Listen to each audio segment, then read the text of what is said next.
pero a veces la pizarra no se hace más la cerca. ¿No? ¿Lo hacemos en la pizarra negra? No, lo que me refiero es que a veces no se hace el zoom a la pizarra, entonces no se distingue bien. ¿No? Ok, buen detalle. No, esa pizarra se ve mucho menos. Ok. Entonces, bueno, ¿no? La idea, ¿no?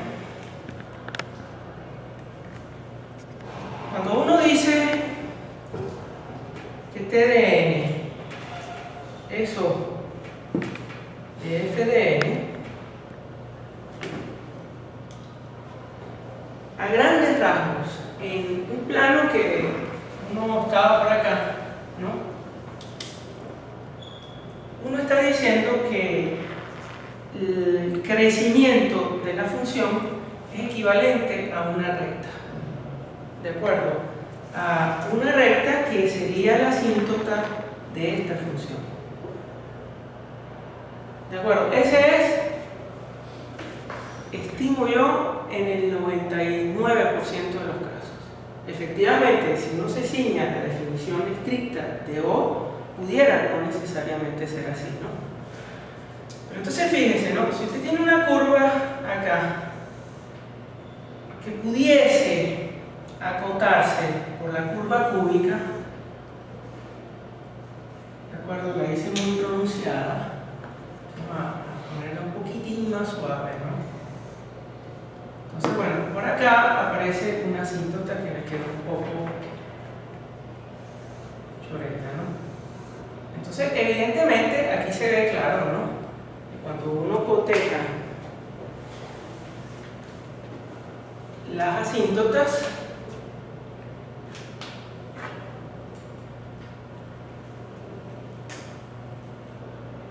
fíjense lo que me parece que es más importante como aprender, ¿no? Uno puede multiplicar T sub n por un factor constante muy grande y lo que va a hacer es que va a subir, ¿no? La forma desde una distancia más grande va a ser idéntica, ¿de acuerdo? Solamente que todo esto va a subir en el plano, ¿no? Y va a alcanzar en algunos puntos a n cubo. O sea, lo que se va a hacer es que este punto que llamamos n1 se va a desplazar a la derecha. ¿Me siguen? ¿De acuerdo? Pero no importa por cuánto lo multiplique. En algún momento más adelante en n, para n mayores, n al cubo la va a sobrepasar. Y eso es lo importante. Yo le puedo sumar a esto, a Tn, le pudiera sumar algo como n, o n al cuadrado. Y bueno, eso se va a aumentar un poco, también va a cambiar ligeramente la curva, pero también en algún momento, como estoy sumando, bueno, se va a desplazar el n1, ¿no? El punto de corte, ¿no? Si entiendo, o sea, no sé si esta intuición que yo tengo es correcta, ¿no? Hacia largo plazo, si hay algo como eso, en el cuadrado, un ejemplo, por ejemplo, lo que estamos diciendo es que el término que domina allí es el cuadrado. En este caso el cúbico. Bueno, sí, en este caso sí, exactamente, porque Tn asumimos que tiene... Entonces, por eso digo, a este tiempo, ¿no? Se le podría sumar más cosas, un término cuadrático, y bueno, esa curva va a subir, ¿de acuerdo? Pero lo que va a suceder ya, cuando uno haga como, ¿cómo se diría eso? Se aleje la mirada, entonces va a ver el punto de corte más desplazado a la derecha. Pero siempre se va a conseguir un punto. En este caso sí, ¿no? En el caso de la monotoxicidad creciente, ¿no? Que es el caso del algoritmo. ¿Ok? Entonces, no importa ya cuánto usted le añada, ¿no? Que no, en realidad no lo estoy añadiendo, estoy simplemente mostrando por qué una cosa que puede ser muy compleja, ¿no? ¿De acuerdo? Pero que está acotada por n al cubo, es decir, que, bueno, aquí en este caso sería ligeramente menor, ¿no? Para que verla así, ¿no? Si la pendiente de esta acá tienen una diferencia de ángulo, entonces evidentemente pues esta siempre lo va a, o sea, al final va a pasar, ¿no? El punto interesante también ocurre cuando uno puede conseguir como un cierto paralelismo, ¿no? Una función por arriba y otra por debajo, ¿de acuerdo? Perdón, una función que la acote tanto por arriba o por debajo y cuya diferencia mera sea el valor constante y el punto de corte. Entonces, en ese caso, bueno, lo que está sucediendo visualmente y muy lejos, en el infinito, es que las asíntotas son paralelas, pues. ¿De acuerdo? ¿Cómo es que uno empieza? Bueno, uno tiene básicamente un repertorio, que son los polinomios, logaritmos, raíz cuadrada, la exponencial, por supuesto, que es la primitiva, la recta, la constante, ¿no? Y algunos otros detallitos, ¿no? Esto es univariable, por cierto, ¿no? Entonces, ¿cómo empieza uno? Bueno, buscando el pedazo de la secuencia, si este es el algoritmo, entonces tratando de encontrar, o va mirando por partes, ¿no? Pero el punto es identificar dentro del algoritmo la parte dominante. Una vez que esa parte está identificada, bueno, en los términos del análisis por este método, las partes que son menos significantes en peso se pueden ignorar.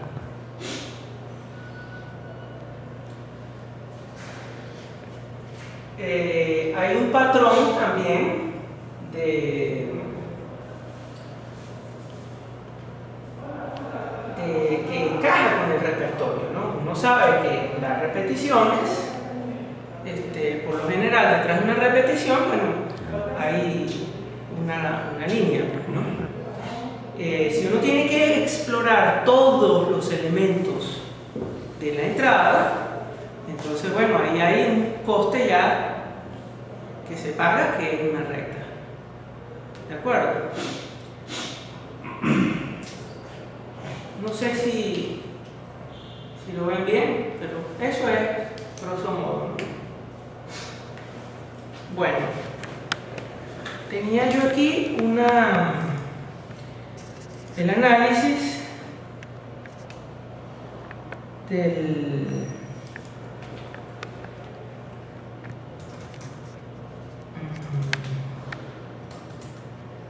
notación no, ajá, otra cosita muy importante, ¿no? Esa idea de paso de ejecución no la van a encontrar en cualquier parte, ¿no? Pero yo la he encontrado, valga la redundancia, sumamente útil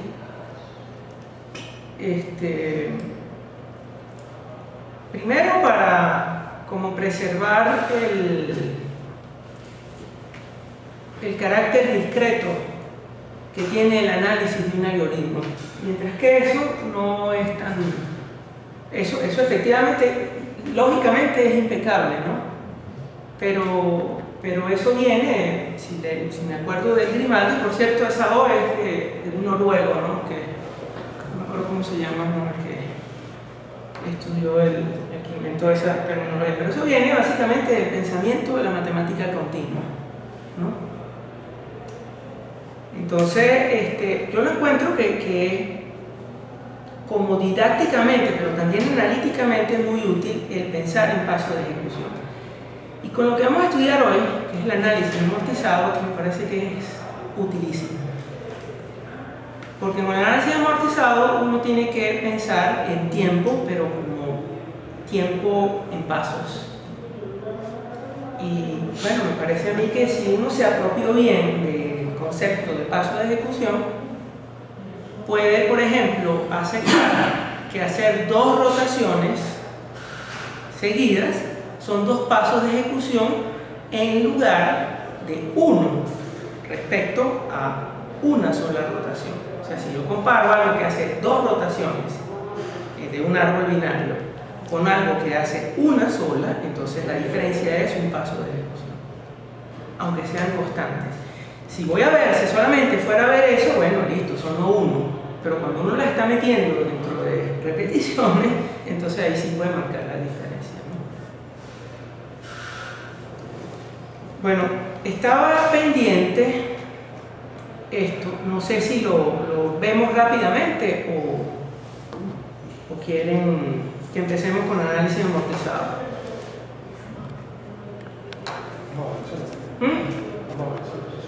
Ok. Bueno, el algoritmo de la búsqueda binaria aquí está expresado en su versión recursiva, ¿no? No, sí vale la pena. Sí vale la pena.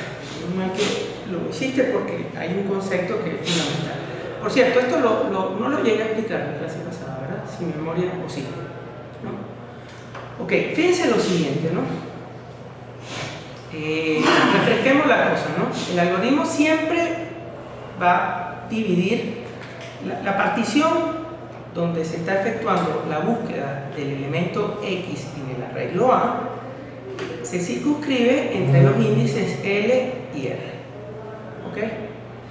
Entonces, el primer paso es mirar el centro de la partición. Este que está acá, que claramente es O1. ¿Ok?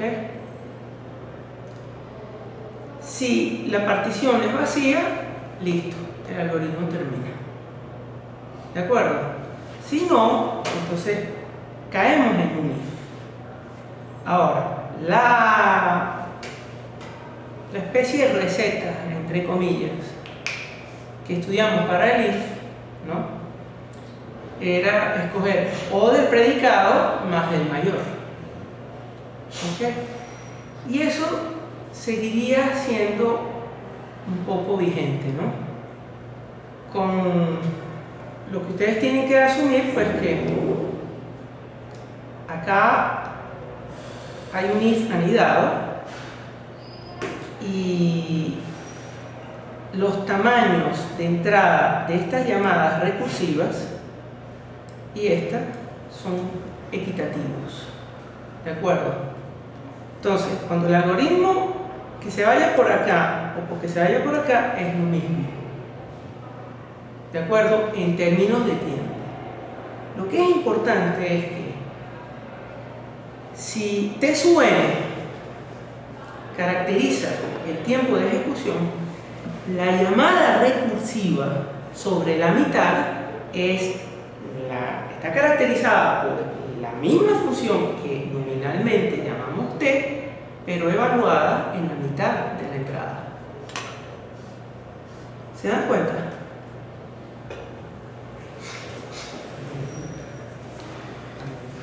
Eso se ve acá, ¿no? Si no fuésemos análisis, o sea, si lo analizamos, lo miramos, vemos.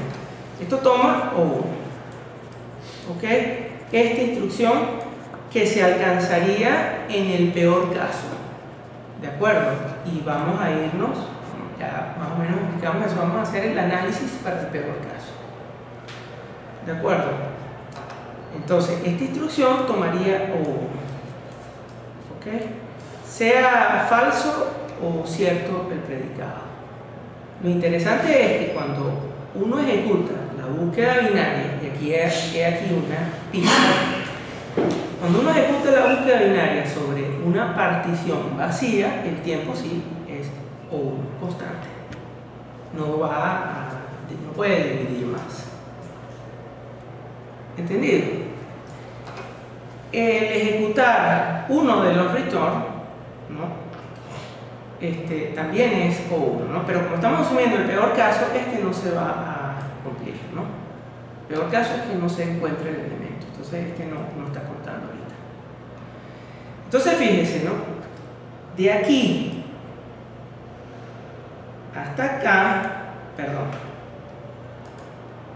de aquí hasta aquí, el algoritmo está caracterizado por una función que yo llamo T sub n. ¿Sí? Cuando ocurra una partición, él va a consumir, ¿de acuerdo?, el tiempo constante más t sub n, pero evaluado en la mitad, con un ligerito error, ¿no? ¿Saben cuál es el ligero error, no? ¿Sí? ¿Cuál sería el ligero error? Sería... Ok, que uno en realidad pues descarta el elemento del centro, ¿no? Entonces no necesariamente va a ser la división. Exacto. Entonces, la ecuación recurrente que caracteriza a la búsqueda binaria sería esta. ¿De acuerdo? Entonces, t sub n es igual, es una recurrencia, ¿no? Y aquí es una recursión, que es lo mismo, no son sinónimos, recurrencia y recursión. ¿Ok? ¿Por qué el t sub n abarca también la primera línea de la función y el if? Yo no puedo medir eso como O1. Sí. Y dejar solamente t sub n dentro del... Sí, aquí está. Sí, no, aquí arriba marca como una especie de llave que t sub n es todo el cuerpo de la función. O sea, todo el cuerpo de la función estaría caracterizado por una función matemática nominal que llamamos t sub n. ¿De acuerdo?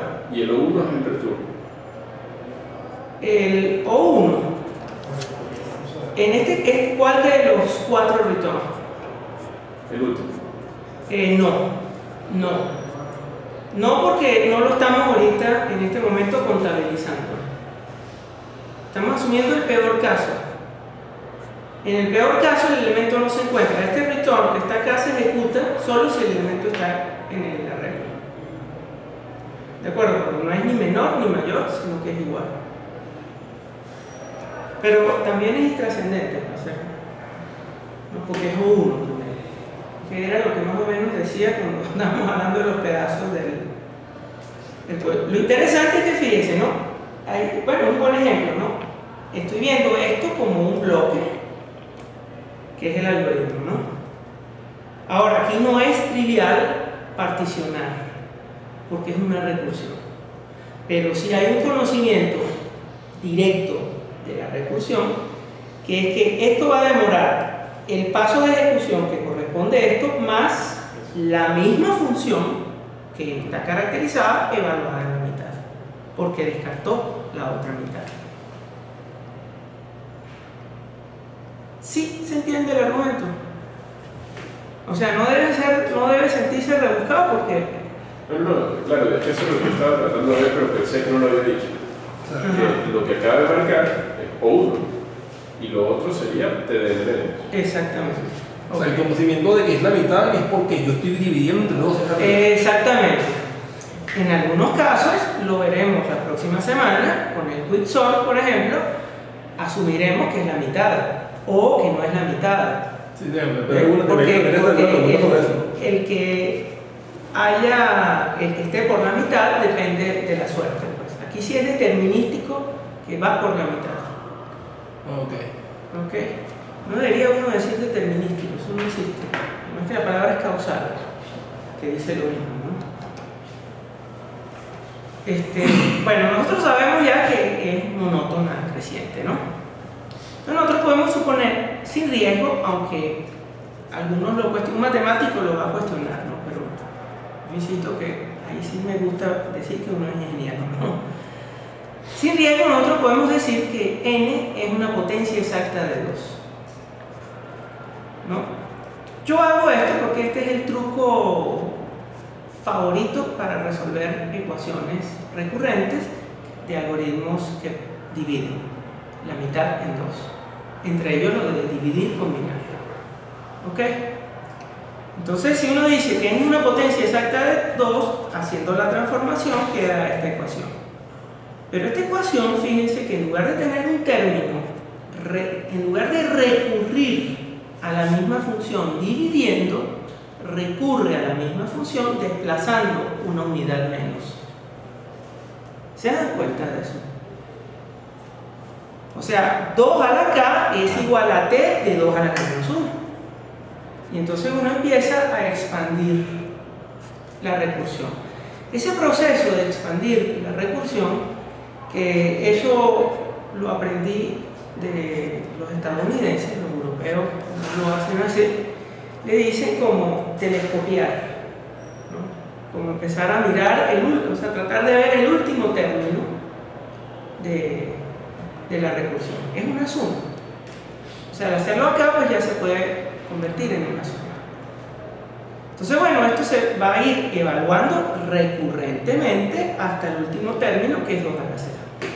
Y entonces t de 2 a la k es k más 1. Pasos de ejecución.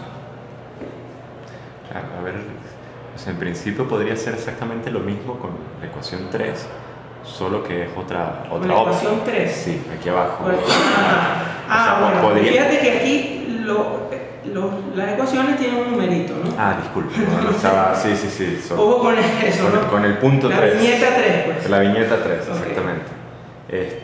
Solo que eventualmente, o sea, eso va a ir dividiendo, n entre 2, n entre 4, n entre 8, y en algún momento eso va a ser 1. Si tienes ya la abstracción, estás acostumbrado a la abstracción, a saber que eso es logarítmico, isofacto, que estás dividiendo. Pues. Claro. ¿De acuerdo? ¿Qué ocurre cuando la partición no se hace entre 2 exactamente? Bueno, tienes que resolverla de otra forma, ¿no? Puedes buscar el Grimaldi. Okay. O sea, si cada partición lo hiciera en proporción a sigma. Sí, no. Hay un teoremita, por cierto, muy importante, pero como yo no lo he estudiado muy bien, pues no lo imparto, que está en el libro de Cormer, Reyes, Leiserson, creo que es el teorema maestro. Es un teorema como genérico para resolver algoritmos dividir y computar. Bueno, ¿se entendió la solución? Bueno, entonces finiquitamos esto y arrancamos con el otro.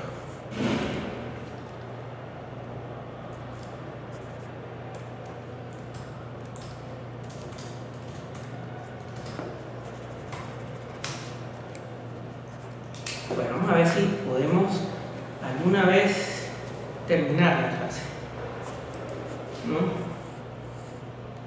Me voy a saltar el contenido para ir rápido, ¿ok? Bueno, vamos a enunciar el siguiente problema.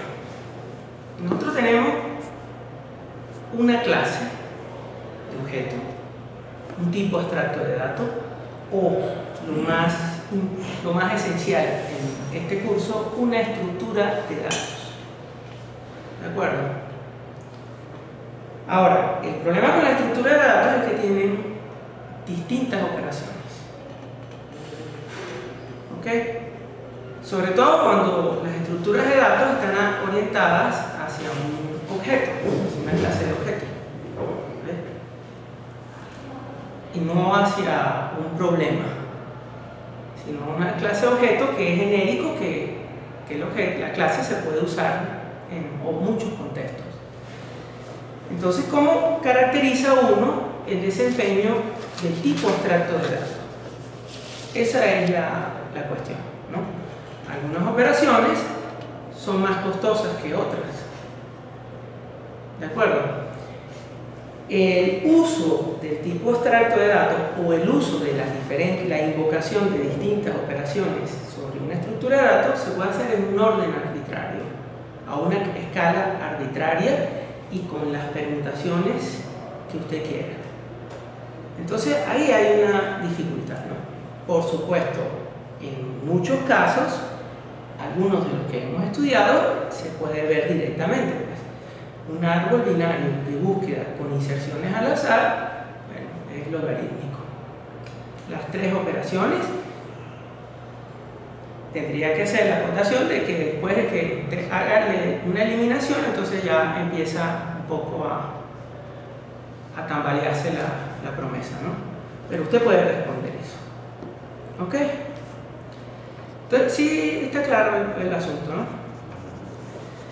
Entonces, hay una pila que se usa mucho en compilación y que ustedes la están usando quizá en el proyecto, que es una pila con una operación como adicional que es el que llamamos pop n, es decir, sacar n elementos de la pila.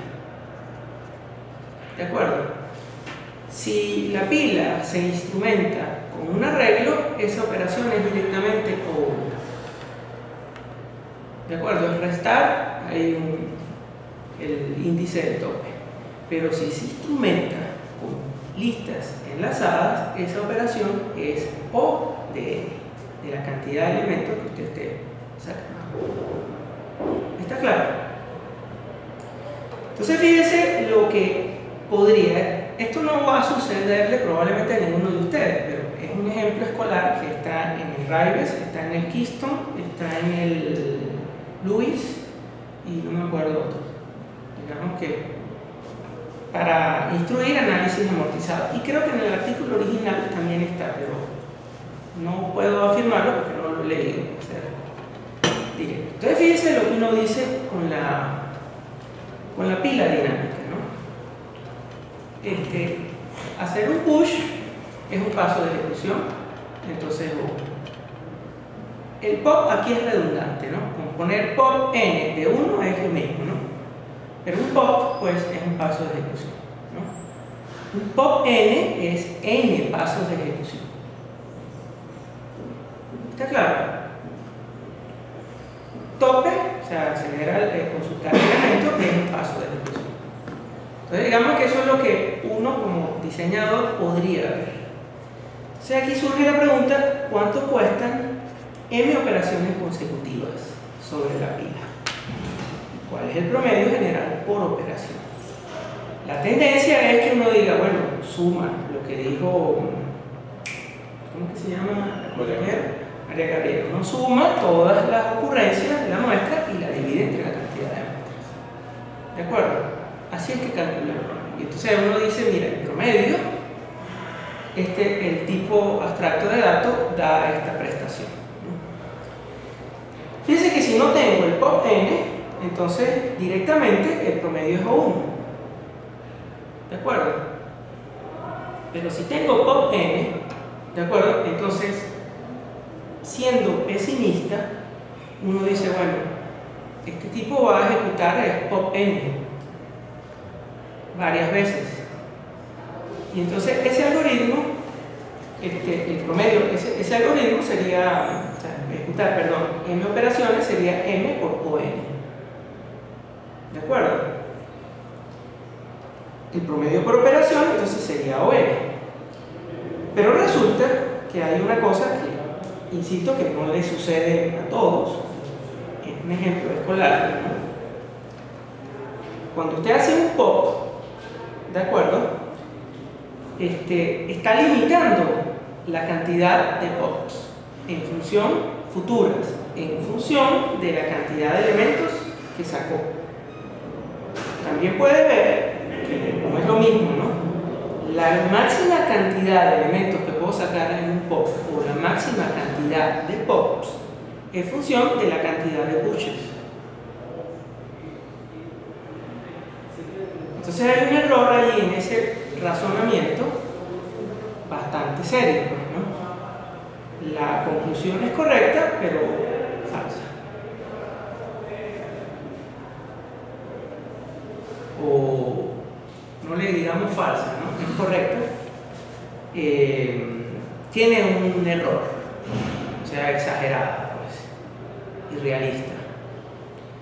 Si entienden el punto, ¿no? Si hago 100 pushes y hago un pop de 100, los siguientes pops van a ser 1 y no 100.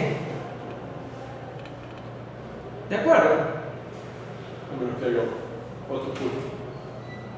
Sí, pero entonces estaría en el problema de cómo doy una cuenta del tipo abstracto de datos genérica o general.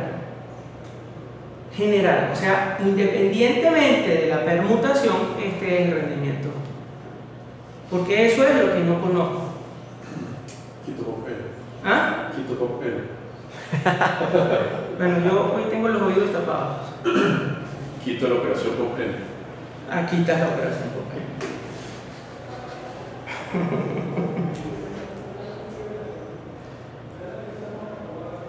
Claro, pero o sea, es una locura, pues eso puede ser todo lo complejo que en un momento dado, ¿no? La permutación, sí. Sí, sí, sí. Fíjense cuando el teorema que estudiamos los árboles binarios de búsqueda es muy puntual.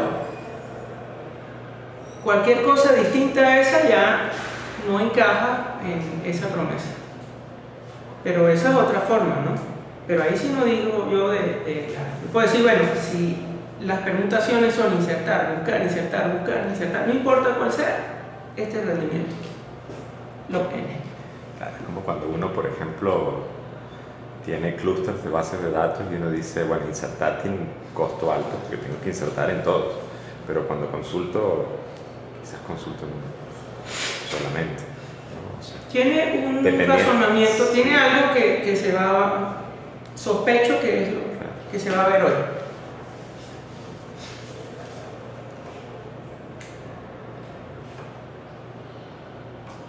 Bueno, se van a extrañar en la cámara el silencio. Bueno, dime. No. Tratando, pero no. O sea, siempre Bueno, va a puedes estar. pensar en voz alta, eso ayudamos. La cuestión es que el rendimiento siempre va a estar limitado por la cantidad de elementos que tengo. Y a su vez, va a depender de qué tantos elementos se saque con el pop. O sea, que depende de la cantidad de elementos que tengo, n, y otro valor que será w, la cantidad, o m, la cantidad de elementos que saco. Y la cantidad de elementos que saco va a estar acotado por n. Por n. Por el tamaño, el número de elementos que tenga. El número de elementos que tenga. Ajá, pero el número de elementos de la pila es función de la cantidad de push, que no sé cuánto hay. claro, a ver si puedo pensando en voz alta, ¿no? Siguiendo, o sea, por ejemplo, si M son 100 operaciones, ¿ok? Yo podría empezar a combinar, ¿ok? La cantidad de pushes y la cantidad de pops. Podría pensar que puedo tener, no sé, 99 pushes y un pop al final con 99 elementos, por ejemplo. Ese sería uno de los peores casos, me da la sensación. No sé, en principio. Sí. Entonces, allí el costo total, el costo máximo sería el costo de los 99 pushes más ese último pop de 99 elementos. O sea, estoy diciendo un disparate o no tiene sentido. Sería 2n. O sea, por ejemplo, ese caso particular sería 2n. N pushes sería n. Y un pop n de n sería n. N más n. Lo está viendo muy bien, porque es 2n. No. Sí, es Ese correcto. sería el peor caso. Sí, que es ON. Y ya puedes concluir sin necesidad de esto, Claro. de este corpus. Sí, tienes razón. De hecho, cuando veamos el análisis lo vas a ver, se ve clarito. Acuérdate cuando veas el 2 como unidad. Uno puede decir, cada vez que yo hago un push, ¿de acuerdo? Bueno, yo estoy preparando un pop. Claro, el peor caso sería inserto y elimino. O sea, si cada vez que inserto elimino todo lo que tengo. Si tengo un elemento, saco un objeto 1, saco un objeto 2, saco uno. Sí. La otra forma de verlo es mirando la aplicación, pero entonces sería preferible analizarlo desde la aplicación y no desde el tipo abstracto de datos. La aplicación en los compiladores son para los parsers, ¿no?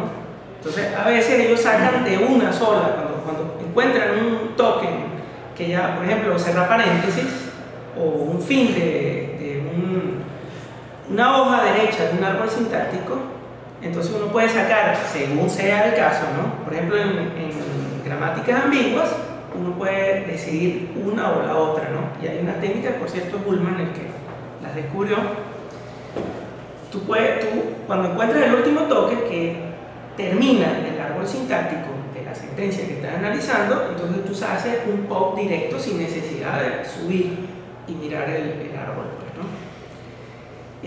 Hay muchos algoritmos que no usan árboles y usan una pila, o sea, bueno, usan árboles en pilas y sacan de una. Es compilación también, el de evaluación de expresiones infijas, se puede hacer sin árboles y con dos pilas. Entonces uno puede sacar elementos de una sola tajada, pues, ¿no? Y interesa ver el último, nada más. Entonces, y uno sabe cuánto va a sacar porque uno conoce, digamos, el grado del árbol, el ancho del árbol. Ajá, pero ¿por qué decía eso? Ok, entonces si tú lo ves en la aplicación, tú dices, bueno, el máximo pop n que yo voy a hacer es el máximo del ancho de árbol que tengo. Y entonces empiezo a partir de ahí para llegar a una conclusión parecida. Pero creo, uno, que estaría casado a la aplicación. Y dos, no estaría dando una respuesta general. Tú sí diste una respuesta general, pero es este análisis. O sea, este análisis, o mejor dicho, tu respuesta encaja dentro de este corpus, este tipo de análisis. Lo vamos a ver. Este es el método, como la receta del método. Lo vamos a ver con un ejemplo. ¿Ok? El primer paso del método, que es el más difícil, ¿no? Y el método debería tener aquí como una especie de loop, ¿no? Si no funciona, entonces volver a seleccionar otra función potencial, ¿no? El primer paso es encontrar una función potencial que caracterice el estado de la estructura de datos. La función potencial la llamamos phi, mayúscula, y va desde los valores posibles de la estructura de datos a el conjunto de los reales.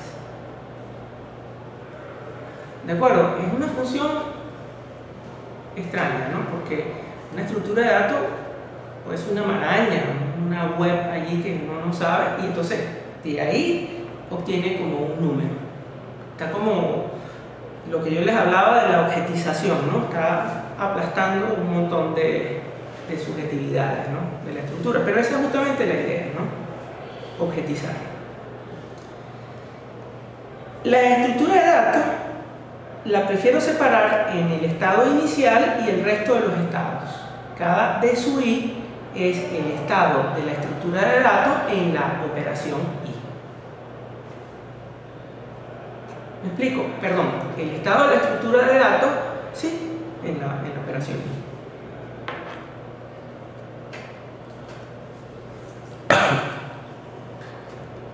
Una condición es que phi para cualquier valor sea mayor o igual que phi de la condición inicial, de la estructura inicial. Entonces fíjense cómo se define el coste amortizado, ¿no? La palabra amortizada aquí es muy rebuscada, ¿no? El coste amortizado de la iésima operación, cualquiera esta sea, en la mayoría de los casos, es el tiempo de ejecución que tome la operación en pasos de ejecución, más lo que llamamos la diferencia de potencial. Tratemos de recordar qué es esa idea de potencial, ¿no? Para mí me resulta muy difícil explicarla porque estoy contaminado un poco por algunos escritos medio mitológicos, medio filosóficos pero potencial es como decir la capacidad que se tiene para hacer algo, pero no está diciendo que se hace. Uno emplea a veces el término energía potencial, ¿no? Y existe físicamente. Yo puedo decir, bueno, ustedes tienen el potencial de devenir empresarios. Bueno, yo estoy diciendo que Ustedes tienen algunas virtudes, algunos talentos, no hay nada que les impida hacerlo. Pero no estoy diciendo que son empresarios, ni que van a llegar a serlo. Ahora, si no tuviesen el potencial, yo pudiese, en términos, cánones del lenguaje, decir, ustedes no van a ser empresarios, porque no tienen el potencial. Es un poco difícil, ¿no? En esos cánones, pero creo que si uno dice, yo diseño una estructura de datos, es para ganar algo. Yo no uso estructura de datos para que la cosa salga más lenta o para que sea imposible. Entonces ahí no tendría sentido pues, usar la estructura de datos. Y por eso es que creo que tiene sentido que uno le diga a una estructura de datos, uno le puede asociar un potencial. Y ese potencial está expresado en términos de una función. Dime. En cuanto a esa función, a ver si estoy entendiendo, es un poco el costo que me lleva a llevar la estructura de datos de un estado a otro. Va por ese camino. O sea, ¿tiene algo que ver con ese? No necesariamente. O sea, sí tiene algo que ver que está aquí. Que el costo que te lleva llevar a la estructura de datos a cierto estado tiene que ver con el potencial. Entonces tú tenías un potencial hoy, hiciste tal cosa y bueno, te cansaste o algo por el estilo, listo, ¿no?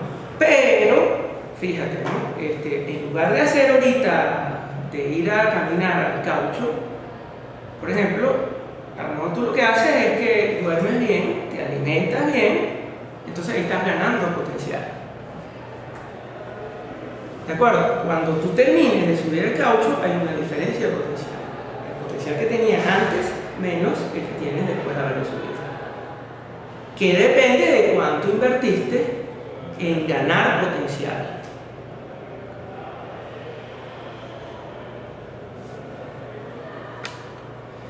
Bueno, no se preocupen que ahorita se va a revelar el asunto, ¿no?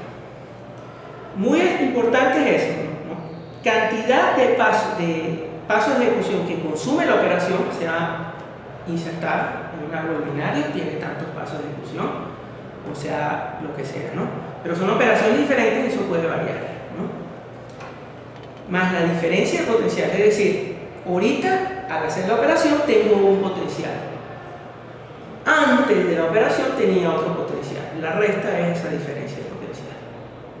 Y esa diferencia está expresada en los términos de la función.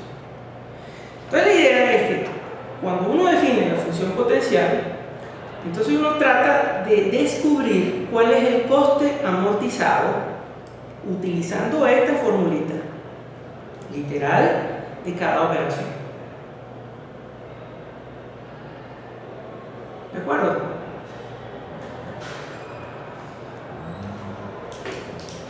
Y el coste amortizado total es la suma de todo para las n operaciones.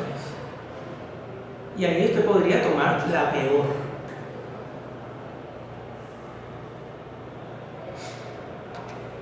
Esta sumatoria, ¿no? Acá sustituye 2 en esta sumatoria y le da esta expresión. ¿Me siguen hasta aquí? Bueno, fíjense que aquí, mirando el costo amortizado, ¿no? Yo propago la serie, ¿no? Y mire el dato interesante que al propagar la serie, esta la expando, esta la expando, y me da exactamente la misma suma. Disculpen, serie no es. Una serie es una suma, pero una suma no es necesariamente una serie. Entonces, expandir esta suma y esta suma, aquí se descubre que todos los elementos de ella se van a restar, exceptuando el último que está acá y el primer elemento de esta. ¿De acuerdo? Y bajo la suposición que hicimos acá, entonces yo puedo concluir que esta resta es mayor que 0. Y al concluir mayor que 0, tengo un resultado que es de alto interés, o un conocimiento que es de alto interés. Y es que el tiempo de ejecución de las n operaciones, que es la suma de los tiempos de ejecución aislados, está acotado por el coste amortizado. Porque demostré que el coste amortizado es mayor.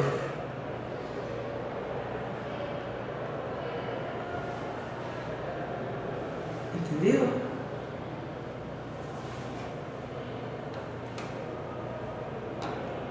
Vamos a ver el ejemplo con la pila ya. Fíjense, aquí voy a coger como función potencial la cantidad de elementos que tiene la pila. Entonces en esta tablita, esta columna me dice la operación, el orden de la operación. El nombre de la operación, la cantidad de pasos de ejecución, el potencial en esta fila, la diferencia de potencial, que es esta menos esta para cada una, ¿no? ¿De acuerdo? Y aquí el coste amortizado. Entonces, bueno, en el estado 0 no hay coste amortizado, no hay operación. ¿De acuerdo? Pero cuando ocurre un push, fíjense lo que sucede, ¿no? Pago un paso de ejecución. ¿De acuerdo? El valor de phi en este estado 1 es 1, la cantidad de elementos que tenga la pila. ¿Ok? La diferencia de potencial, estos dos, es 1. Y el costo amortizado, que es siempre sumar este con esto, es 2. ¿Entendieron la segunda fila? Vuelvo a hacer otro push, ¿de acuerdo? Pago un paso de ejecución, siempre voy a pagar un paso de ejecución por cada push, ¿de acuerdo? El potencial aumentó, ¿de acuerdo? Pero la diferencia con la anterior quedó constante, es 1. Y el costo amortizado vuelve a ser 2. Análogamente con un tercer push, o cuantos pushes usted quiera, intercalándole cualquier otra operación. ¿Ve? Y podemos concluirlo de esta forma, ¿no? El push es un paso de ejecución, siempre que pago, más la diferencia de potencial. Pero la diferencia de potencial siempre va a ser 1. La pila va a tener un elemento más con un push. Entonces, el costo amortizado de un push siempre, no importa el orden en que se ejecute, es 2. ¿Quedó claro eso? ¿Están convencidos? ¿Sí? Fíjense lo que sucede con un pop.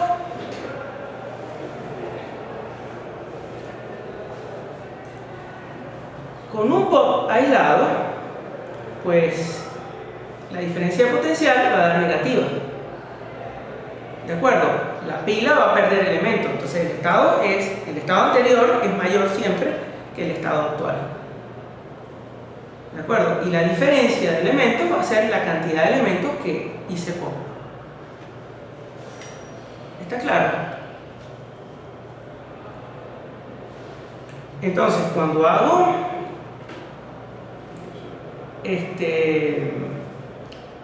un pop, pago un paso de ejecución y la diferencia de potencial es 1, entonces el costo amortizado es 0.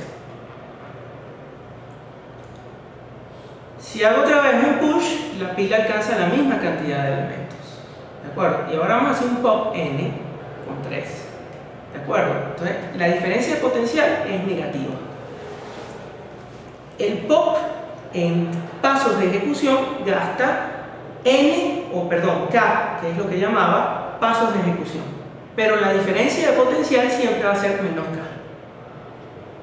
Y el costo amortizado siempre va a ser 0. ¿Quedó claro? Si usted lo ve con el top, es lo mismo, ¿no? ¿De acuerdo? Es 1. La diferencia de potencial da 0. ¿De acuerdo? Y un paso de ejecución, entonces entonces siempre da 1. ¿Quedó eso claro? Entonces, ahora usted sabe, fíjate que tú habías dicho que era 2n, ¿no? Y en efecto, ¿no? Aquí se ve. Ok, lo que pasa es que cuando yo ya voy a expresar el tiempo asintóticamente, pues el 2 se me convierte en 1. ¿De acuerdo? Y efectuar n operaciones, entonces es 1. Y aquí sí, bajo el canon objetivo del método, ¿no? El objetivo entre comillas, ¿no? Porque la parte subjetiva está en la escogencia de la función potencial.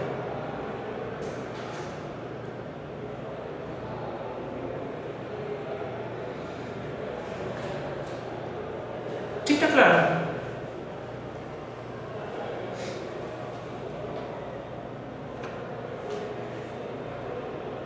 Bueno, aquí sí no puedo, aquí sí no me siento muy con gran autoridad, porque sinceramente nunca he analizado algoritmos, pero nunca he hecho un algoritmo que lo haya analizado completamente con un análisis amortizado. O sea, algoritmo de la vida real, los hechos escolares, ¿de acuerdo? Pero no en la vida real. Lo que sí les puedo decir, que es el vox populi de las grandes autoridades en este tipo de análisis, es sobre todo el carácter intuitivo que tiene escoger phi y hasta artesanal, pues, ¿no? Por ejemplo, tomando el ejemplo anterior, ¿hay alguna otra posibilidad de phi? En el ejemplo anterior,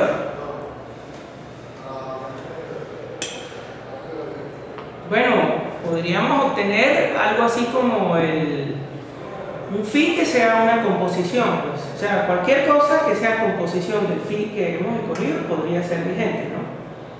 Porque es monótono, ¿no? Si fuese, por ejemplo, sacarle el logaritmo, ¿no? Pero algo así que se me acaba de ocurrir, capaz que sí se ha hecho, por eso es que se me ocurre, algo así como eso, un checksum sobre una secuencia o algo por el estilo, podría ser, pero tendríamos que escribir eso. Se me ocurre que, por ejemplo, pero o sea, no he hecho el ejercicio mental, si escogemos n cuadrado, seguimos cumpliendo con las restricciones iniciales para phi. Si entendí bien, de 0 es 0 y todos los posteriores son mayores que... O sea, tú dices el tamaño de la pila al cuadrado. Por ejemplo, ¿qué sucedería? Pero bueno, cuando tú veas... Bueno, me parece interesante el ejemplo, ¿no? No estoy diciendo que sea un buen phi, ¿no? Estoy diciendo que claro, cumple con la la... diferencia de potencial no va a ser siempre constante para cada operación, que es lo que ganamos en este phi. Aunque se pudiera acotar, quizás por ese método.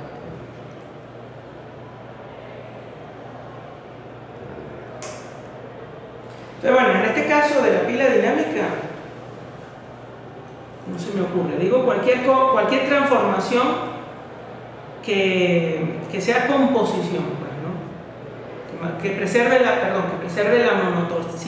monotonicidad de phi, creo que funcionaría, ¿no? Porque seguiría dando constante, no, el caso que tú propusiste no. Eso también tiene... Por eso ese también es monótono, no da. Entonces no es correcto eso. Bueno, multiplicar por una constante si pudiera ser, ¿no? Pero bueno, no se gana mucho, ¿no? De todas maneras, ahorita viene otro ejemplo que es paradigmático del análisis amortizado, ¿no? Y es bastante complejo, se lo probemos de una vez, ¿no? Hay dos estructuras de datos paradigmáticas del análisis amortizado, ¿no? Y que son muy importantes y que tienen un valor asombroso, y es que se descubrieron muchísimo antes de comprobarse su utilidad práctica. y el voto ya no es de fe, de confianza en la estructura se conocía porque estaba el análisis amortizado. Las estructuras son los árboles Splay, que los vamos a estudiar ahorita, y los hips de Fibonacci. Vuelve a decir que son del mismo autor, que es Tarham, el inventor de este tipo de análisis, ¿no? Hay una variante, ¿no?, de el análisis amortizado por la vía de la función potencial, que es el que es genérico, me parece que es el verdadero análisis, que se llama análisis contable. Es simplemente una simplificación, ¿no?, que consiste, si tiene sentido, ¿no?, y el sentido es más o menos contable, como económico, ¿no? Si tiene sentido asignarle a cada operación algunos costes constantes, entonces se puede olvidar uno de phi y entonces utiliza, bueno, el push emplea 2. Pero fíjense el razonamiento que hay detrás del push, ¿no? O sea, cuando yo hago un push, yo dejo ya, estoy pagando adelantado el pop, el costo de hacer el pop, que era parecido a lo que decía, si voy a subir una montaña, entonces bueno, puedo prepararme, pago un poco adelantado el costo que me va a llevar, para que la diferencia de potencial, pues, en este caso 0, ¿no? El pop, digo, bueno, no, ya en el push se pagó y por eso vale 0. El top siempre hay que pagar algo, entonces vale 1. Ahí no cambia la estructura, pero hay que expresar que cuesta, no es gratuito.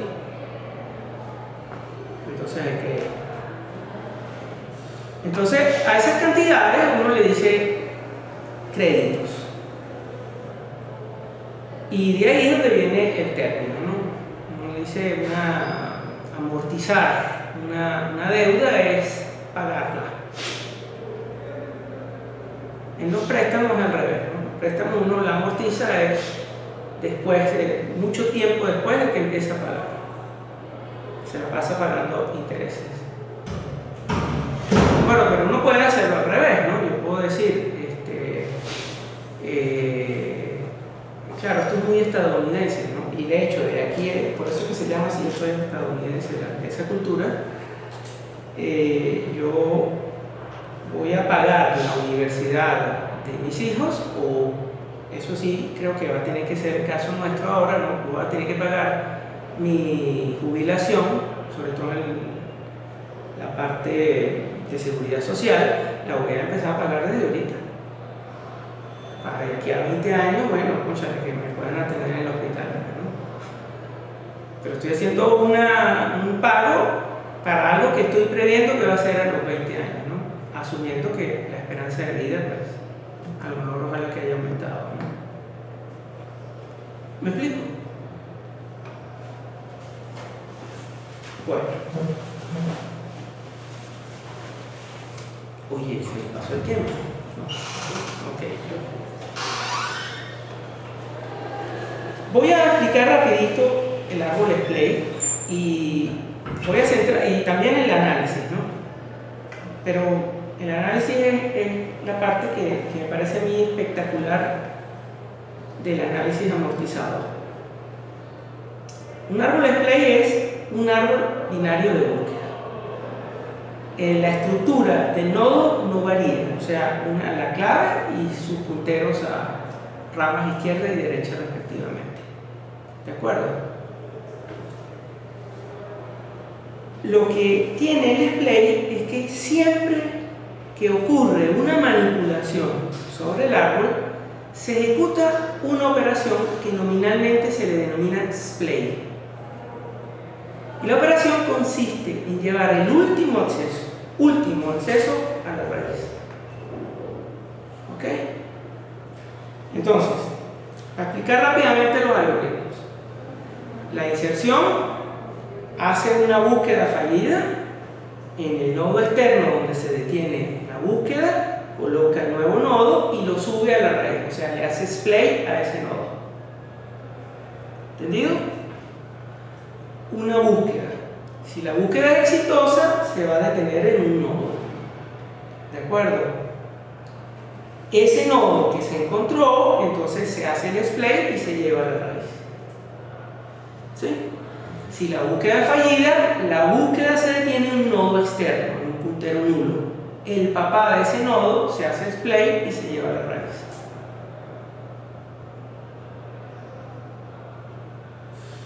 ¿De acuerdo? Una eliminación. Encuentran el nodo. ¿De acuerdo? Cuando lo encuentran, hacen el join. O sea, lo quitan, hacen el join. La raíz de ese join, le hacen el splay y lo suben a la raíz. ¿De acuerdo? Es un error, pero por si acaso, si es una búsqueda, si es una eliminación de una clave que no existe, bueno, se detiene en un árbol, en un nodo externo, bueno, el papá del nodo externo se lleva a la raíz. Entonces, cada vez que se ejecuta un acceso sobre un árbol splay, entonces se hace un splay del último nodo donde se detuvo la operación. ¿Está clara la idea? Yo creo que aquí se puede ver intuitivamente como una especie de atractivo de esa técnica. Y es que lo más recientemente accedido está en la raíz. ¿De acuerdo? Siempre el último acceso se lleva a la raíz. Ahora, el asunto es cómo se lleva a la raíz. Hace unas 2-3 clases vimos un algoritmo para llevar un nodo a la raíz mediante rotaciones. Pero no sé ni empírica ni analíticamente ha resultado ser buena. O sea, el árbol se degrada. ¿De acuerdo? Entonces lo que hay que entender es cómo son las operaciones. Aquí me equivoqué ligeramente porque este P es este señor y aquí P queda acá. ¿Ok? Entonces la idea es, si yo quiero llevar este nodo que llamo P a la raíz, subirlo 2 niveles, ¿de acuerdo? Si él encaja en esta orientación, entonces yo hago una operación que se llama zigzag, que simplemente consiste como en soltar acá la clavija que está sosteniendo y entonces esto cae acá, ¿no? Y queda de esta forma. No es rotación. ¿Ok? El recorrido infijo de este árbol es idéntico a este árbol. ¿Ok? Por consiguiente, sigue siendo un árbol binario de búsqueda. ¿Entendido? La otra operación puede presentarse así, ¿no? ¿Alguna duda? No, o sea, pero estás cambiando nodos no solo soltar la clavija. No, claro. O sea, hay que. Esto se cambia, ¿no? Claro. Esta rama se pasa para C, ¿no? Tanto, ¿no? Tomará y alarlo hacia arriba. Sí. Lo que pasa es que, bueno, hay que hacer algunas rupturas, ¿no? O sea, estas dos que están acá y esta también, ¿no? O sea, los padres, pues.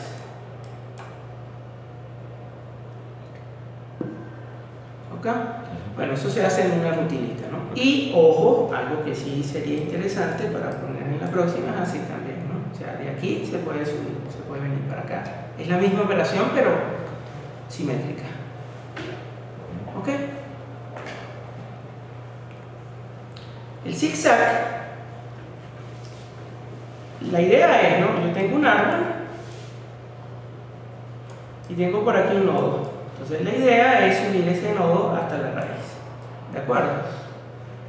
Entonces la voy a subir en unidades según estas operaciones, ¿no? Si se presenta este patrón con el nodito que voy a subir, en ese caso no tendría estas curvas, sino sería una recta, ¿no?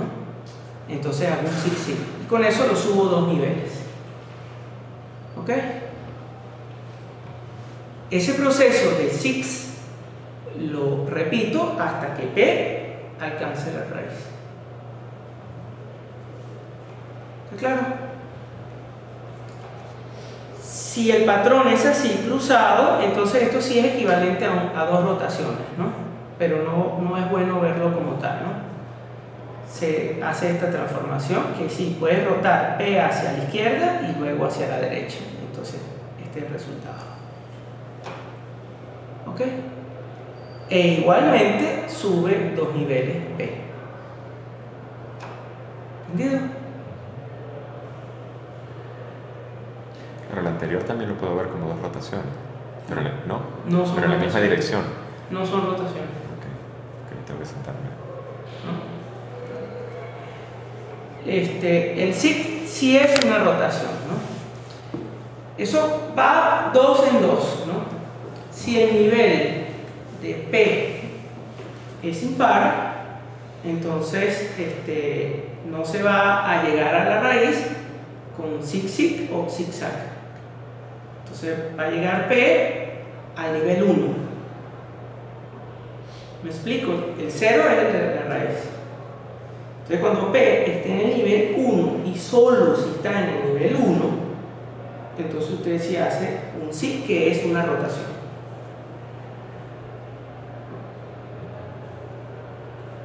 ¿Entendido? Bueno, vamos a decir esto porque después se me olvida y es importante, ¿no? Reportan, a mí no me consta, ¿no?, que estos árboles son espectaculares, por ejemplo, para el menor camino, ¿no? Para guardar los pesos, los potenciales en el algoritmo de Dijkstra, por ejemplo, ¿no? A mí no me consta. El problema con estos árboles es que no tiene sentido hacer pruebas aleatorias, porque no exprimen el poder de la estructura. O sea, seleccionar una clave al azar y hacer una operación sobre buscar una clave al azar no la superan los demás, cualquier otro árbol. La supera largamente cuando uno la selecciona al azar. ¿Ves? ¿Por qué? Bueno, los otros árboles no hacen ninguna rotación, solamente una búsqueda tradicional. Esto supera a los otros enfoques de equilibrio cuando uno está buscando el conjunto de trabajo, pues, la localidad de referencia, pues, que está circundante a la raíz. ¿Ok? Bueno, aquí este es el paradigma del análisis amortizado. Fíjense la siguiente definición, que es el rango de un árbol. ¿Ok? Es el logaritmo binario de la cantidad de nodos. Así de simple. ¿De acuerdo?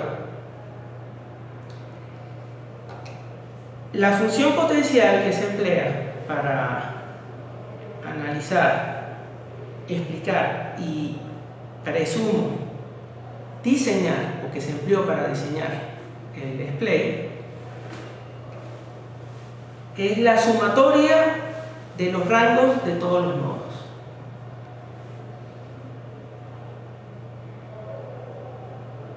¿Está claro? Entonces aquí tienen un ejemplo, ¿no?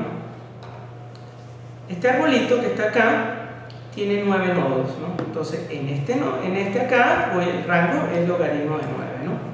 Este tiene 5, entonces acá el rango es logaritmo de 5, ¿no? Este tiene 2, ¿no? Este tiene 2, son 2 nada más que tienen 2. Perdón, Tienes tres. disculpen, este tiene 3 y este tiene 3, ¿no? Son dos que tienen 3, entonces lo sumo, ¿no? Hay 5 con un solo nodo, entonces logaritmo de 1 por 5. Y esta es la cantidad que da de phi. Ahora observen un árbol que está un poquito desequilibrado. Entonces lo interesante es que phi da mayor. ¿Ok? Entonces verifiquemos una cosa, ¿no? Intuitivamente, ¿por qué parecería aceptable decir que ese phi es una buena función, es una función potencial? Caracteriza el potencial de la estructura. El rendimiento de un árbol binario Está relacionado con su altura. exactamente está relacionado con qué tanto se parezca a un árbol, no solo con la altura, que también incide, ¿no? ¿De acuerdo? Entonces, phi es menor a medida que Tirar un precio más claro. que exacto. Es una especie, es parecido al IPL, ¿no? El IPL podría ser una función potencial, o el EPL, ¿no? El problema del IPL es que no tiene logaritmos. Y aquí sí hay que pensar un poco en la astucia matemática, pues, ¿no? ¿Quedó clara la función potencial? Bueno, este es un lema que dice, ¿no? Tengo un árbol, display, y en algún lado una clave K. No me salió la K. Entonces, esa clave K, lo que deseo es llevarla a la raíz. Para llevarla a la raíz, yo necesito M6.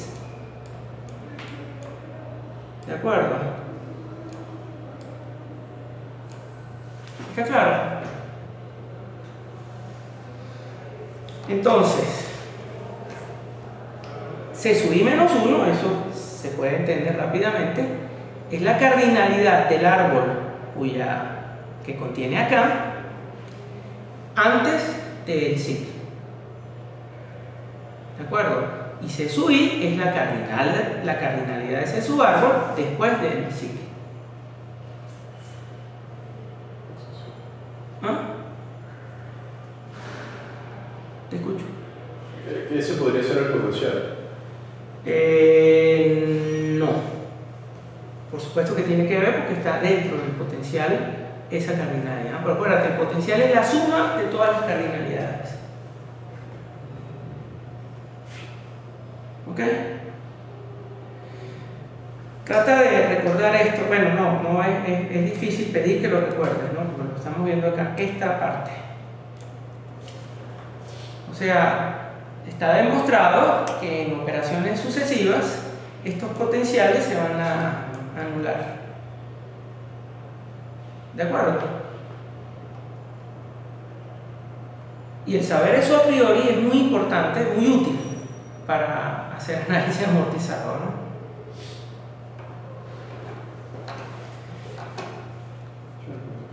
El logaritmo de esta cardinalidad y de esta cardinalidad son los rangos antes y después del sig.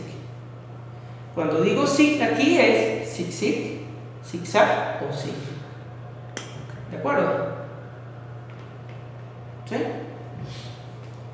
Entonces, C sub i es el costo amortizado en el iésimo sig, sea sig, zigzag o sig. Y este es el resultado del teorema. ¿Ok? El costo amortizado de ese sig es 3 veces el rango después del sig, ¿de acuerdo? Menos 3 veces el rango antes del SIC más un paso de ejecución.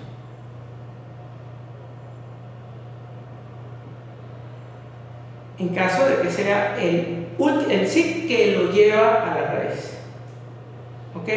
Si es un SIC anterior, entonces es un SIC-SIC o zigzag. Y este es el costo amortizado.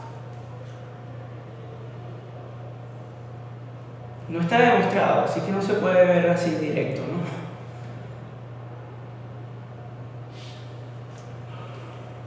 Conviene adelantarse a un resultado, que es otro teorema, ¿no? Esto pictoriza el arbolito display. Y esta es la clave que voy a llevar hacia la raíz, la que voy a hacer el display. Entonces aquí hago un SIC o zigzag, un SIC o zigzag. El último, el enésimo, lo lleva a la raíz. Entonces, los primeros m-1 están acotados por la parte de la ecuación que, por cierto, no generé esto para que fuera con... No, sí, aquí está. Lo que pasa es que lo expandió. A ver que esto tiene acá los enlaces, ¿no? Pero debe haber generado un enlace para el teorema, para el lema de acceso, ¿no?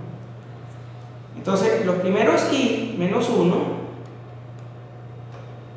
¿de acuerdo? Esta es el costo amortizado. Es un asunto de precisión, ¿no? El último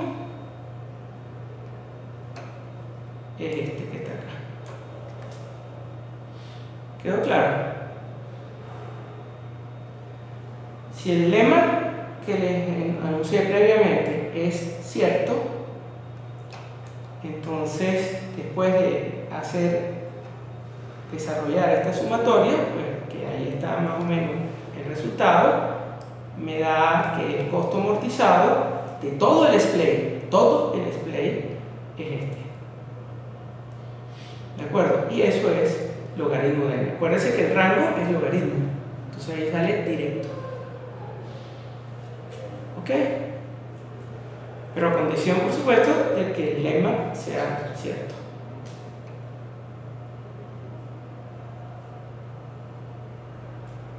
¿Quedó claro? Bien. Sí. Lápiz y papel después. Bueno, o sea, fíjate, ¿no? El lema dice, si I es menor que m, o sea, son m pasos, ¿no? Están pictorizados acá. Eso sí lo ven, ¿no? Sí. Entonces, el lema dice, si I, el paso, no es el último, entonces el costo amortizado es esta expresión.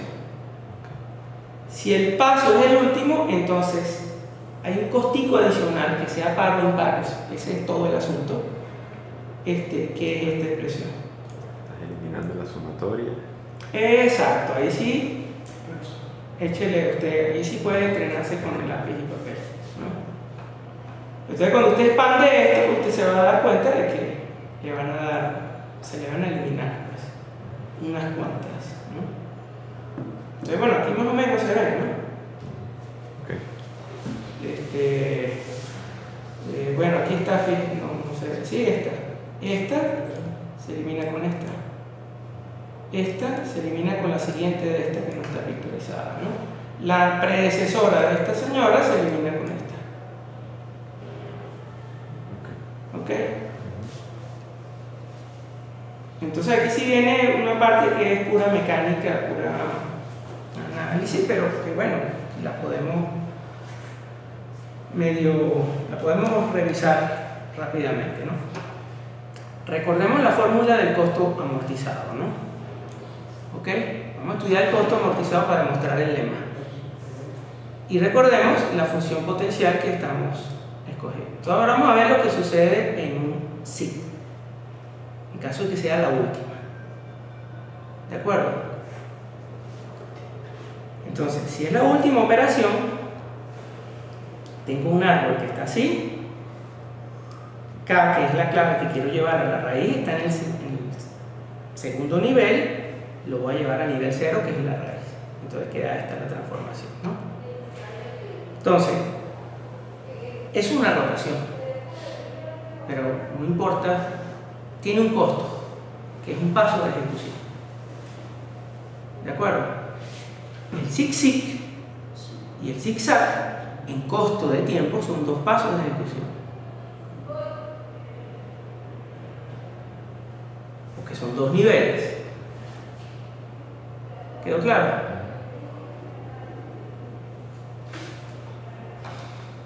Entonces, ¿ah?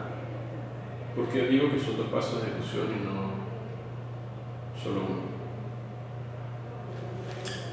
Bueno, tú estarías de acuerdo en expresar, en afirmar que el zig-zig es más costoso que el zig. Explica dos veces, de hecho. Ya lo respondiste entonces. Ese es el porqué. ¿Estarías de acuerdo en que un zigzag es equiparable a un zig-zig? Pero un zigzag y un zig-zig son más costosos que el zig en pasos de ejecución. Estoy confundido o confundiendo pasos de ejecución acá en el análisis amortizado con la notación óptima. Es que es lo mismo. Lo que pasa es que no lo puedes, sí lo puedes, pero introduces un error. ¿De acuerdo? Es lo mismo. Lo que sucede es que tienes que de alguna manera expresar que uno es más costoso que otro. Entonces, bueno, le añade, y por eso no se usa O acá, porque tendería a ser confuso. Te tendería a decir que es que O1 más O1, entonces O1. Y de hecho, eso no lo dije. Bueno, sí lo enfaticé, pero quizá no lo dije. Por eso acá yo hago esta acotación, ¿no? En rojo. ¿De acuerdo? O sea, aquí esto 1, 1, 1 no lo voy a poner, a aplastar en O1. ¿De acuerdo? Lo que quiero es contar, en un while se ve más claro, ¿no? La cantidad de repeticiones, pero aquí es la cantidad de recursiones. Y en un árbol es la cantidad de niveles. Pero el asunto es que, o sea, si yo los comparo aisladamente, si estoy entendiendo bien, yo puedo decir este es un paso de ejecución y este es un paso de ejecución. Pero si yo voy a empezar a repetirlos de alguna forma, tengo que empezar a tomar en cuenta que este me cuesta el doble que este. Sí, entiendo. Exacto, exacto. Cuando voy a hacer mucho. Sí, exacto. Tú puedes decir, la eliminación en la mayoría de los árboles binarios de búsqueda es la más costosa de las tres operaciones. Pero sigue siendo logarítmica. Pero ese es justamente el problema de la O. ¿De acuerdo? Ahora, en la mayoría de los árboles, cuando tú las promedias, te va a dar logarítmico. En este no se ve directo, te da logarítmico también, pero hay que hacer esto. U otro camino que no conozco. Bueno, entonces fíjense el costo amortizado, ¿no? De hecho aquí. ¿Ah? Bueno, el costo amortizado, el paso de ejecución más la diferencia potencial. Entonces, la diferencia potencial es la diferencia potencial es la suma de todos los rangos, ¿de acuerdo? En el estado I menos la suma de todos los rangos en el estado I menos 1. ¿Ok? Eso está claro, ¿no? Aquí está la formulita del potencial. Entonces, lo que quisiera que se den cuenta, ¿no? Que es lo mismo, requete contra, insisto, esto que está acá, ¿no? Pero hay que corroborarlo, ¿no? Es que, por ejemplo, el rango aquí, que está contenido en la suma de este y en la consuma de este mismo, ¿de acuerdo? El potencial, pues, perdón, en este árbol, lo que aporta el rango por alfa es lo mismo que aporta acá, porque el árbol no va a cambiar, ¿de acuerdo? La cantidad de nodos no cambia. ¿Lo ven o no? Entonces, este rango con alfa se cancela con este que está acá.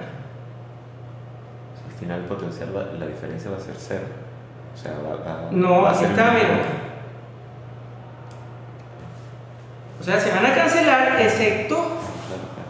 los que, bueno, algunos sí, ¿no? Estos que no conozco, ¿no? Pero sí sé que estas cifras las de alfa, beta, chi, quedan los rangos inalterados. Entonces aparecen en el potencial del uno menos en la potencial del otro, se eliminan. Lo que no se eliminan son el rango aquí y el rango acá, el rango acá, el rango acá.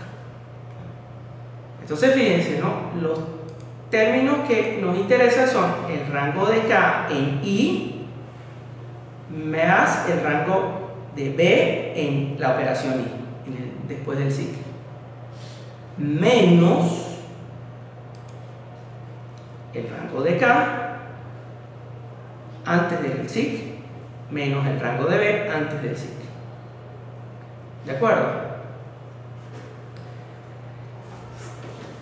El rango de B antes del ciclo, el rango es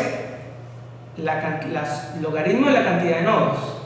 La cantidad de nodos en estos árboles no ha cambiado, o sea, no se modifica, ¿no? Entonces, el rango de I menos 1, B, es el mismo rango de I, K. Logaritmo de la cantidad de nodos, o la cantidad de nodos acá, de este árbol, es la misma de este árbol. Entonces, los rangos son iguales. ¿De acuerdo? Entonces, este R sub I K se va a cancelar con este que está acá.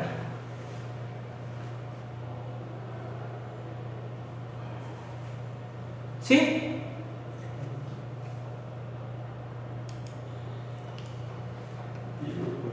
¿Ah? Luego pasaría con K y menos 1 y... No lo mismo, pero sí parecido. Claro, No, ¿Ok? porque la cantidad- son subárboles distintos. Exacto, pero parecido. O sea, tengo de todas maneras conocimiento, ¿no? Yo sé que en este árbol el rango aquí es menor que este rango, porque este tiene más nodos que este. Eso está claro de anteojito, ¿verdad? ¿De acuerdo? Entonces, lo que voy a hacer es que voy a sustituir a R sub I, ¿de acuerdo? R sub IB por R sub IK. Pero fíjense una cosa, ¿no? Lo estoy sustituyendo, entonces estoy haciendo esto mayor que el costo amortizado. Lo estoy sustituyendo por algo que con certitud es mayor. ¿Está claro eso? Entonces, ¿Por qué mayor? ok, Ah, fíjate. sí. Dale. Ok, porque en este rango tiene la cantidad K más la cantidad de nodos que tiene alfa menos nodos que el rango en K. Entonces es mayor. Siempre va a ser mayor este. Exacto. Entonces al sustituirlo por uno mayor lo transforma en una desigualdad. Y esa desigualdad está impecablemente acotada por el resultado del lema.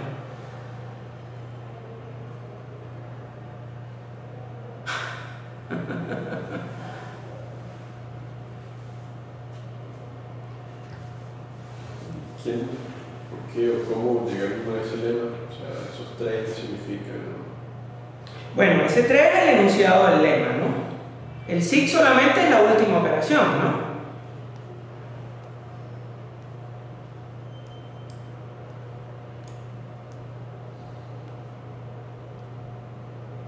¿De acuerdo? Entonces, si ocurre de último, eso sigue estando acotado, ¿no?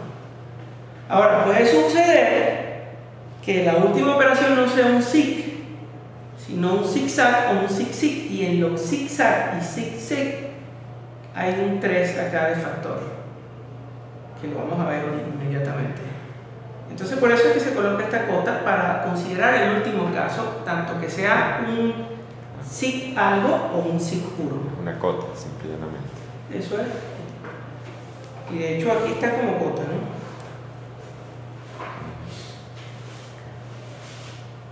Y también, bueno. Ok, ese quedó claro, ¿no? Este es un poquito más complejo, pero el principio es el mismo, ¿no? El zig-zig. Aquí está de nuevo para recordar cómo es el asunto. Costo amortizado y función potencial, ¿no? Entonces, fíjense, costo amortizado es pasos de ejecución que dura la operación, son 2. Se está distinguiendo del zig. ¿De acuerdo? Y los rangos, o sea, la diferencia potencial simplemente hace las diferencias de rangos en estos 3 nodos. ¿Ok? Porque se van a anular con estos. Y con la de los nodos que estén por debajo de ellos. ¿Ok? Porque son parte también del potencial. Pero no me interesa conocerla porque ya sé que se van a anular. Entonces simplemente es los rangos acá de K, rango I de K, B y C, y rango I menos 1 menos el rango I menos 1 de K, B, C, que está acá. Análogamente, ¿no? Sabemos que el rango I menos 1 en C es el mismo, porque la cantidad de nodos es la misma que el rango I en K. Entonces lo sustituyo, perdón, se anulan, ¿no? A ver, este rango K se me debe anular con este, se me resta. ¿Ok? Entonces nada más me queda estos términos que están representados en 14. ¿Ok? Análogamente, con el mismo principio que hicimos en el zig, ¿de acuerdo? El rango de B en I-1 es mayor que el rango de K el rango de en I-1 de K. ¿Ok? Y el rango de K en I es mayor que el rango de B. Entonces, vamos a ver, ¿no? Fíjense una cosa, ¿no? Estoy sustituyendo R sub I B, que es un sumando, por algo que es mayor. ¿De acuerdo? Entonces aquí R sub I B lo estoy sustituyendo por R sub I K, por algo que es mayor. Entonces ya, por ese lado, lo que es el costo amortizado, perdón, esta suma es mayor que el costo amortizado. Y ahora ojo con esta, ¿no? Este restando o sustrayendo, para ser más preciso, ¿no? ¿De acuerdo? Lo estoy sustituyendo por algo que es menor. ¿Ok? Entonces, de un lado le estoy colocando algo en un sumando, lo estoy sustituyendo por algo que es más. Y en un sustrayendo lo estoy sustituyendo por algo que es menos. ¿De acuerdo? Entonces, la conclusión es que eso es mayor que el costo amortizado. Y no hay vuelta. ¿Entienden el razonamiento, no? Entonces, aquí voy. Aquí viene la parte que es más oscura del lema. Lo que pasa es que, bueno, Tarjan tendrá una mente no solo muy entrenada, sino también profunda, pues, ¿no? En hacer cálculos. Hay que ser un poco visionario y seguramente él demoró también cuánto tiempo para llegar al resultado, ¿no? Pero fíjense estas transformaciones, ¿no? Hago a X igual a la cantidad de nodos que tiene el subárbol con raíz K antes del zig-zig dividido entre la cantidad de nodos del árbol global después del zig-zig. ¿De acuerdo? Análogamente lo mismo, ¿no? La cantidad de nodos que tiene C después del zig entre la cantidad de nodos que tiene K después del zig. ¿De acuerdo? Ambos números menores que 1. ¿Ah? Ambos números van a resultar menores que 1. Eso está claro, ¿verdad? Porque este denominador es mayor. ¿De acuerdo? Y este C sub i, este nodo, tiene al menos un nodo, el mismo. Pueden ser que estas ramas sean vacías. ¿De acuerdo? Pero al menos un nodo. Entonces, C sub i es mayor que 1. Y este radio es mayor que 0. ¿De acuerdo? El único que para que sea 0 tiene que ser 0, pero no es imposible. Análogo con K acá, ¿no? K, al menos acá, tiene K como nodo, un nodo. Eso está claro, ¿no? Entonces, fíjense, la suma de X más Y es menor que 1. Y eso es algo también que es súper interesante, ¿no? Y la comprobación es hacer la suma, pues, ¿no? Tal cual, ¿no?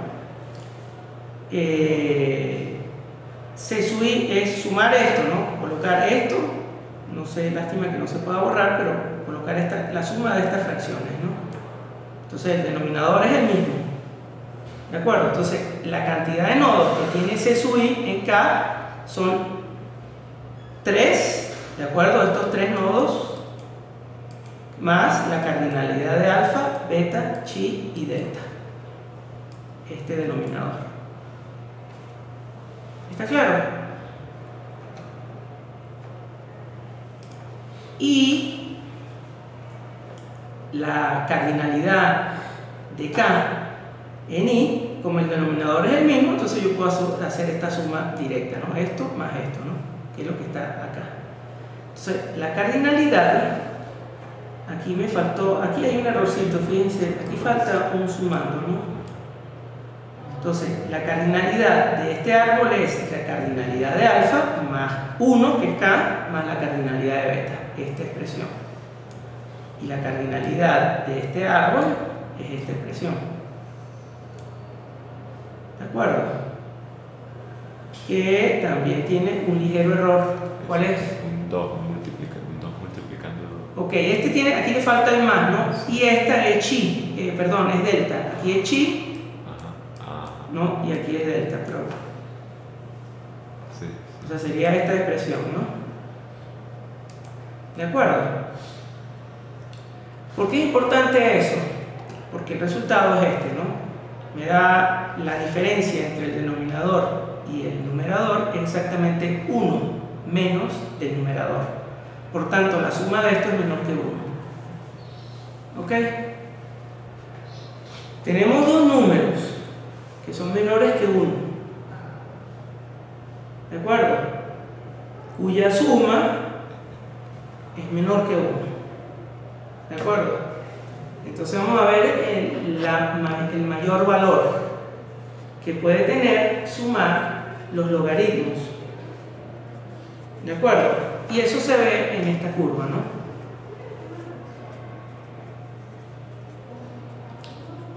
Los logaritmos, el logaritmo de la suma es el logaritmo del producto,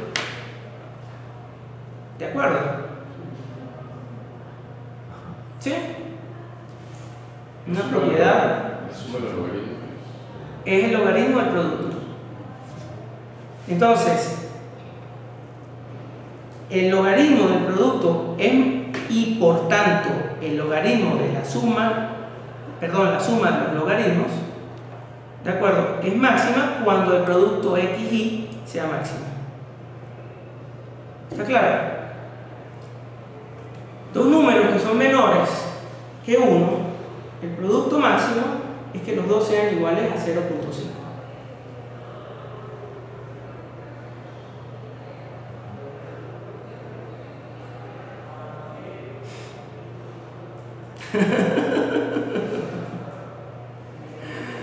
Es enredado la lógica allí, ¿no?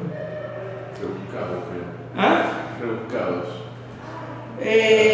No tanto. Bueno, puede ser rebuscado. El teorema sí, pues, sí lo puedes tildar así, ¿no? Pero el razonamiento para decir que lo máximo, si son menores que 1 es 0,5, no. Pero creo que puede ser enredado, ¿no? Si tú le pones uno más, o sea, si le pones 0,4, entonces te va por el otro lado, se te va a ir más. Entonces aquí está la curva, ¿no? Cuando es 0.5 por 0.5 es 0.25, o sea, un cuarto, pues, ¿no? Y es este punto, que es menos 2, ¿no? Logaritmo de 0.25 es menos 2. Todo eso es para concluir que esto está acotado por menos 2. ¿Ok? Entonces ahora regresamos a las sustituciones, ¿no? Sabemos que x es esto, y es esto. Entonces hacemos las sustituciones, la división, el logaritmo de una división es la resta de logaritmo del numerador menos logaritmo del denominador, ¿no? Entonces, con ello, al aplicar logaritmo, es el rango, ¿no? Usted obtiene esto. ¿Ok? Al llegar acá, con el conocimiento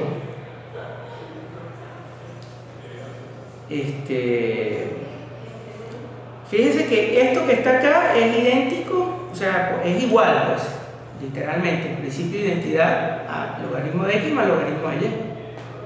Demostramos que x e y son menores que 1 y que la suma de ellos es menor que 1. ¿De acuerdo? Entonces le colocamos la cota que vimos acá, que es menos 2. ¿Sí? Bueno, expresamos, digamos, todo el peso al lado izquierdo y encontramos que esto es mayor que 0. Esto que está acá lo vamos a sumar a esta expresión parcial que teníamos. ¿De acuerdo? Sumarle algo acá que es mayor que 0 sigue preservando la desigualdad, menor o igual. ¿Ok? Entonces al sumarlo, le da esto.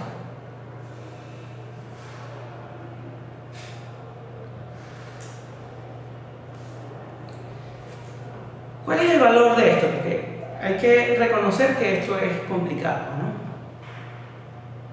El zigzag es análogo, ¿no? Aquí está más o menos un resumen. Todo es igual hasta 14. 14 es acá, ¿no? O sea, se hace lo mismo, ¿no? Y aquí, bueno, se hace la transformación, ¿no? Se aplica la misma cota y va a dar el mismo resultado, ¿no? Pero fíjense una cosa, ¿no? Esto ya lo explicamos, ¿no? ¿Cuál es el valor acá? Esto se publicó en el 85, el teorema. En el 85, la memoria de un computador estaría en unos 120 KB. Por ahí, yo creo que menos. Cuando yo estaba al fin de mi carrera, estaba en 640. ¿Ok? Y yo creo que soy el más anciano de ustedes. Entonces, en el 85 estaría como en 120 KB. Ahorita estamos en orden de los gigas, ¿no? Pero en ese momento, pues bueno, hacer display o sea, enviar árboles display con esa cantidad de memoria era completamente útil como valor práctico, su valor práctico, pues, ¿no? ¿De acuerdo? Pero ahorita que estamos ya, que podemos tener en memoria un árbol de unos 30 millones de nodos, ¿no?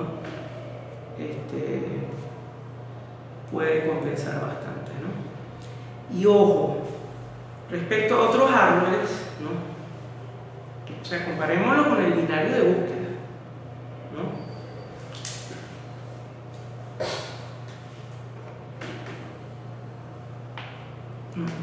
Con el último teorema, uno sabe que todo al display es logarítmico. Ergo, en promedio, ¿no? Cualquier cantidad arbitraria de operaciones sobre un árbol display es en promedio logarítmica. ¿Ok? Por operación. Tiene un costo de log n por operación. Ahorita estamos en ¿cuántos gigas? 4, 8 gigas, 4 gigabytes, ¿no? Otros árboles no hacen el display, quizá consuman, hagan algunas rotaciones y cosas, no tantas como el display, pero ocupa más espacio. ¿Ok? No he explicado más árboles, por eso no puedo decírselo, ¿no? Pero, por ejemplo, los árboles ABL, los rojo negro, los trips, los aleatorizados, necesitan una información de control adicional a un árbol binario. El display no usa esa información de control, es simplemente amortizando. Y la amortización ocurre haciendo display, o sea, haciendo como trabajo que se va a compensar, que va equilibrando la cosa, ¿no? Entonces, un árbol display cabe más en memoria que cualquier otro y se ejecuta mucho mejor en promedio que un árbol binario, quitando la aleatoriedad, ¿no? Por supuesto, porque si uno dice una búsqueda aleatoria, yo la comenté, pues cada búsqueda causa un display, ¿no? Y eso es más costoso que simplemente aterrizar y terminar en el nodo. ¿Ok? Pero parece que lo espectacular, y que también se conoce desde el 85, y esto se publicó en el 85, quizá es mucho antes que se empezó se descubrió realmente, ¿no? Lo espectacular es que todo ese conocimiento se tiene con certitud sin haber visto siquiera cómo se instrumentan los algoritmos y sin pensar en memoria ni nada por el estilo. Entonces, bueno, yo lo voy a probar un día de estos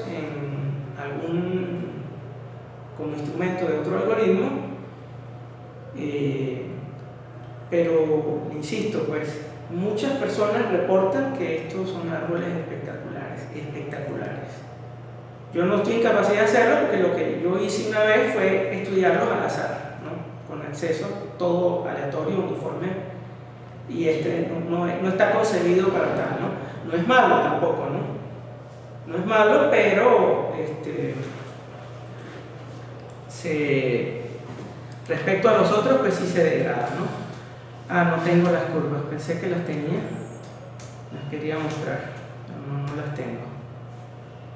Claro, porque la explota la localidad principal. Es que ese es el valor añadido, hablando también en esa jerga. Digamos, el árbol incluye un caché. Sí. Está concebido para el mismo fungir el caché. Sí. Fíjate, tú tienes, por ejemplo, 7 nodos que salen con un solo ciclo. O sea, la raíz, los 2 que vienen después y los 4. ¿De acuerdo?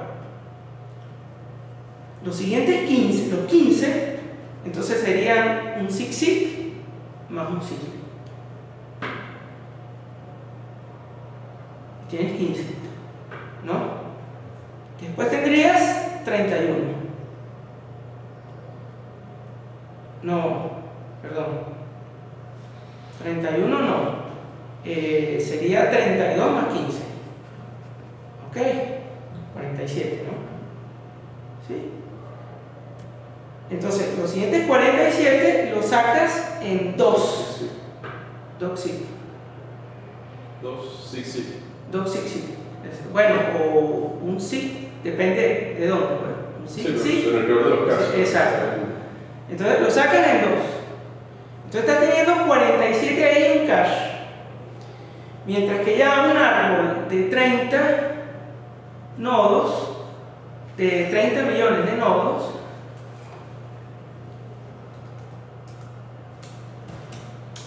un árbol de 30 millones de nodos sería más o menos, ¿dónde está aquí el logaritmo?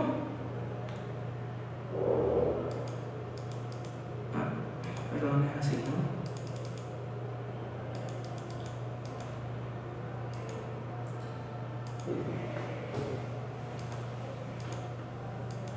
$8.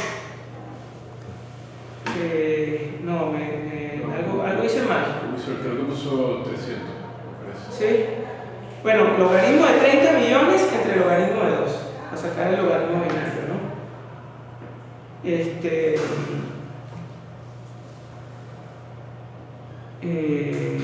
No tengo aquí máxima.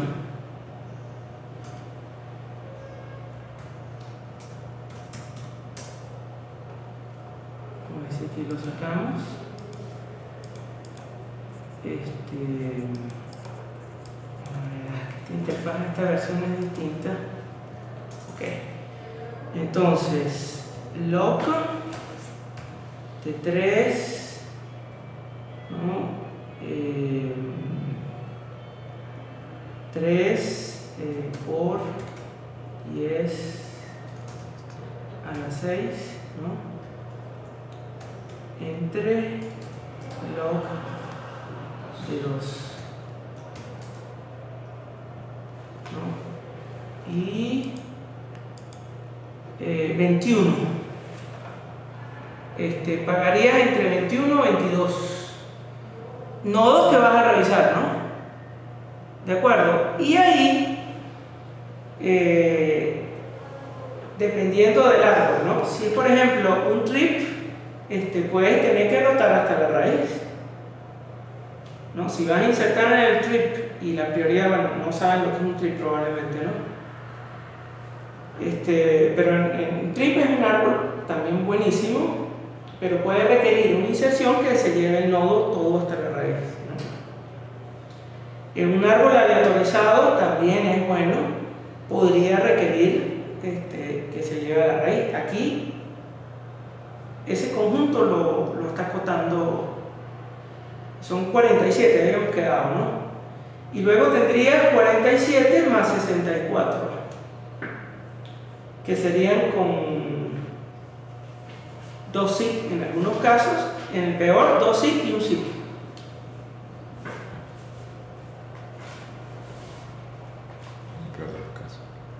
Una BL, ese sí está limitado en la inserción. En la inserción no va a pasar de 2 rotaciones, eso estoy seguro. Pero una BL necesita empilar, ¿no? Eso tiene un costo constante que se recompensa cuando hay muchos nodos, ¿no? Una BL habría que ver, ¿no? Ah, y hay algo más también, que eso sí es importante decirlo. Hay algo también muy importante, que no lo puse, de todas maneras no hubiese dado tiempo de explicarlo, que ya se llegaron las 5, ¿no? Yo tengo que irme en carrera. Pero hay algo más que es bastante importante. El splay se puede ir descendiendo, se puede hacer descendiendo. Nosotros hemos hecho el splay insertando y subiendo, pero nosotros podemos, en el ínterin de que vamos buscando el nodo externo, vamos haciendo como una especie de split, y en esas partes parciales del split vamos haciendo los splay. Por supuesto, son diferentes las operaciones, ¿no? De hecho, no las coloqué, no las hubiera dado, no hubiese dado tiempo, pero no las coloqué porque tenía que hacer los dibujos, no los encuentro. lo tengo en alguna parte. O sea que a medida que voy bajando puedo ir O haciendo. sea, a medida que yo voy bajando, yo voy haciendo las rotaciones, pero voy haciendo de una vez un split, ¿no?